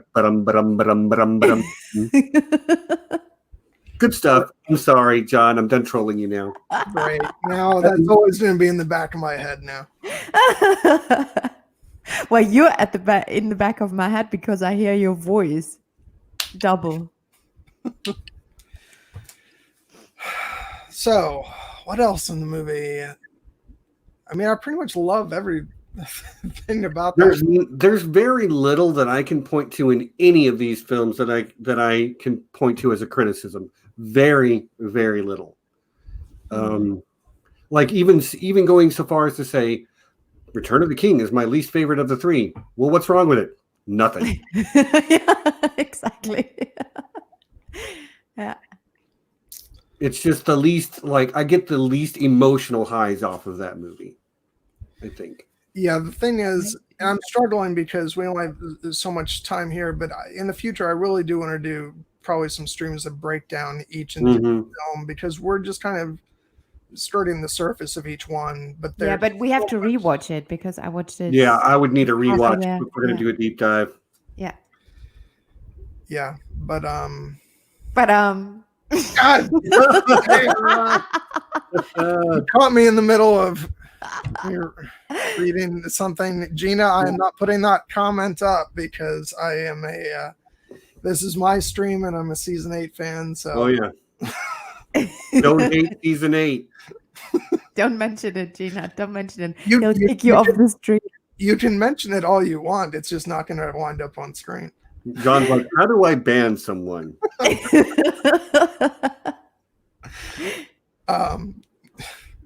But God damn. Anyway. So any final thoughts overall? Because we are at the 2-hour mark. Do you guys in the chat want to? Yeah, I've got something. If you're watching this and you're enjoying it, hit the like and subscribe to John's channel, because this is like your first content ever, right? Yeah, let me actually, I guess it's a good time to take a minute to talk about the stuff that I want to do on this channel, because obviously I'm a co-host on Steven's Here Be Dragons channel, and we cover a lot of stuff with film and television, but it's stuff that's very much got a sort of deep culture focus. Right. And not that Lord of the Rings doesn't, but I just thought with it being Tolkien Reading Day, it would be a great first topic. But on this channel, I really want to cover sort of a broader scope of film and television. There's a lot of movies that I'd love to discuss. And so if you guys are interested in hearing content like that, I would really like it if you'd subscribe to the channel. I'll be, there's so many movies that I would love to talk about, things ranging from, epics like Gladiator and Braveheart to sci-fi movies like Alien. And don't let him fool you. Don't let him fool you, Chad. He just wants to talk about Keira Knightley movies. I was getting to that, Stephen. Yes, and you will learn about my affinity for period pieces, specifically, yes, of the Keira Knightley variety. I'm a major fanboy. So you I guys, do a lot worse. I'm very glad that Stephen and I are on the Emma Stone train. Woo, woo. so yeah, you guys will get plenty of that, and you can send suggestions my way, and because I like a wide variety of movies. I might get a little bit more snobbish than some of you might like on occasion, but but we'll see how it goes. Anyway, yeah, so that's what I have in mind, and eventually I do want to do scripted content, some reviews, maybe some character analysis pieces, but right now I think I'm just gonna do this because I think everybody just wants some distraction while we're going through all this, and no better way to do that than do some of these live streams, I think. So Yay. so yeah, and that's that. So hopefully you guys would be interested in something like that. And, They are. Yeah. I would love to just come by and listen to you talk about movies. Yeah, and there's a lot of TV shows I want to talk about too. I actually floated the idea to Stephen about covering the shows Deadwood and Rome, but I think that those will probably fit better under the umbrella of this channel. I think you're right. Yeah. I mean, again, Here Be Dragons is pretty nerdy focused. Mm-hmm. We should talk Clone Wars, the series, actually, somewhere. Yeah, I think we can do that on Here Be Dragons because I think that falls under that umbrella. Yeah, it's Star Wars. Yeah, call me for that, Stephen. I've catched up on the new ones. I am not caught up on the new one, but they're good. I'm sure they are. The old ones were fantastic. Yeah. But it's been so long since I've seen them, I would probably want to start from the very beginning again. Yeah, although in the end, I liked Rebels better. I don't know why, but that ended. I don't agree with that. I love Rebels, don't get me wrong, but I think Clone Wars. Yeah, because you know all the characters and you're, invested more in those characters, but I love Thrawn, so give me everything Thrawn. I read all the books, and I can't get enough of Thrawn, so that's why I love Rebels. Oh, I loved Thrawn in Rebels. Yeah, I never really got why people were so obsessive about his character in the old EU novels, but after seeing him in Rebels, I get it. Yeah, he is amazing. Yeah, he is. But there I go again. Yeah. One day I'll stop. Oh no, you'll never stop completely. Anyway, so guys, all you guys in the chat, do you have any last minute questions concerning the Lord of the Rings or anything Tolkien related you want to ask before we sign off? I don't have anything else to say other than this. These movies helped pave the way for the rise of nerd culture. Yeah. Like the fact that we are having this conversation and a lot of people want to show up to be in the chat for it is proof of their enduring impact on pop culture, but because of their sort of Lord of the Rings is for nerds.